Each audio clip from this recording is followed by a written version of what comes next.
to our channel by clicking the subscribe button. Click the bell button. Kothari house जाने से पहले ही शाह परिवार के जोकर्स ने चुन लिया अपना अपना शिकार। नमस्कार दोस्तों, स्वागत है आपका आपके अपने चैनल हंग्री स्पिरिट्स में। हंग्री स्पिरिट्स देख रहे सारे दर्शकों का मैं अंजू शर्मा दिल से स्वागत करती हूं। तो शाह परिवार का क्या है कि जैसे ही उनको कुछ बड़ा कुछ पैसे वाला दिखता है, उसी तरफ उनका झुकाव होना शुरू हो जाता है।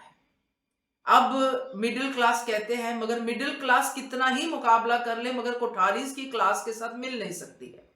मगर ये जोकर्स को ये बात समझ में नहीं आती है और पहुंचने से पहले, मिलने से पहले अपना अपना शिकार, अपना अपना टारगेट सेट करके बैठ गए हैं। चलिए इन जोकर्स पे बात करना तो बनता है, क्योंकि बीच बीच में हंसा भी देते हैं ये लोग। तो पहले वही निवेदन, जिन्होंने अभी तक चैनल को सब्सक्राइब नहीं किया है कर लीजिए, साथ में दोस्तों बेल आइकन दबाइएगा ताकि आपको हमारे वीडियोस के नोटिफिकेशन मिलते रहे। तोशु का तो क्या ही कहना, वो ना सिर्फ जोकर्स की तरह सोच रहा है बल्कि दिख भी रहा है। अपनी तरफ से वो एलीट क्लास बन के आया है, अलग तरह का कोट ये वो सब पहन के कोठारीज के यहाँ पे जाना है तो वैसा दिखना चाहिए। तो जहां तक मैंने देखा है कि कोठारीज जो है वो सिंप्लिसिटी भी देखते हैं, क्योंकि वो सिंप्लिसिटी में बिलीव करते हैं। महंगी साड़ी पहनेंगे मगर सिंपल रहेंगे। अगर मोटिवा को देखा जाए तो वो सिंपल दिखती है, डायमंड्स पहनती है मगर सिंपल दिखती है। ये बात इनको समझ में नहीं आती, ये शो ऑफ वाली फैमिली है।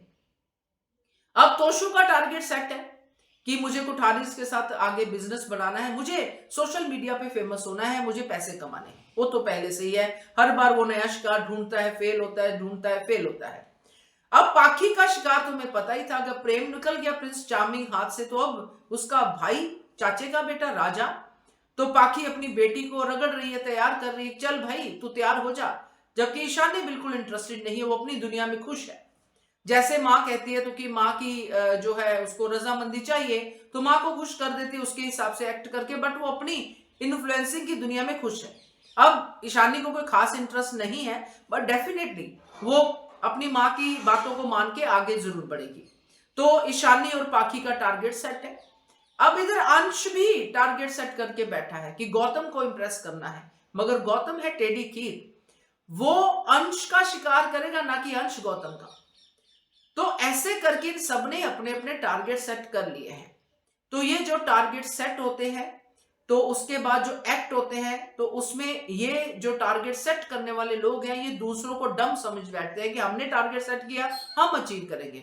मगर वो पहले से ही कोठारीज अपने अपने तरीके से इन लोगों को बर्बाद करने के लिए अपनी स्ट्रेटेजी बना चुके हैं। चाहे वो गौतम हो, चाहे वो राजा हो, चाहे वो उसकी माँ हो, चाहे मोटिबा हो, चाहे वो पराग कोठारी हो। इधर इन लोगों ने भी अपने हथियार पूरे तैयार किए हुए हैं कि हमें इनको कैसे बर्बाद करना है ताकि हमारा बेटा हम तक पहुंचे, और बेटा इन तक ना पहुंचे इसको लेके किसको कैसे इस्तेमाल करना है, ये गौतम ने और राजा ने सेट कर लेना है। तो ये दोनों तरफ से चीजें तैयार है। अब देखना है कि इस महाभारत में क्या होता है, क्योंकि बीच में पिसने वाले लोग जो हैं वो अलग ही हैं। तो लेट्स सी क्या होता है। मगर ये जोकर्स का ये अभी आगे और भी कॉमेडी आएगा, जब ये जाएंगे पराग कोठारी के घर पे और भी ज्यादा अपने आप को फाइन ट्यून करेंगे, तो मजा आएगा देखने में। क्या कहते हो आप इसके बारे में कमेंट कीजिएगा। देखते रहिए channel hungry spirits. Thank you so much. Subscribe to our channel by clicking the subscribe button. Click the bell button and enjoy the latest uploads from our channel.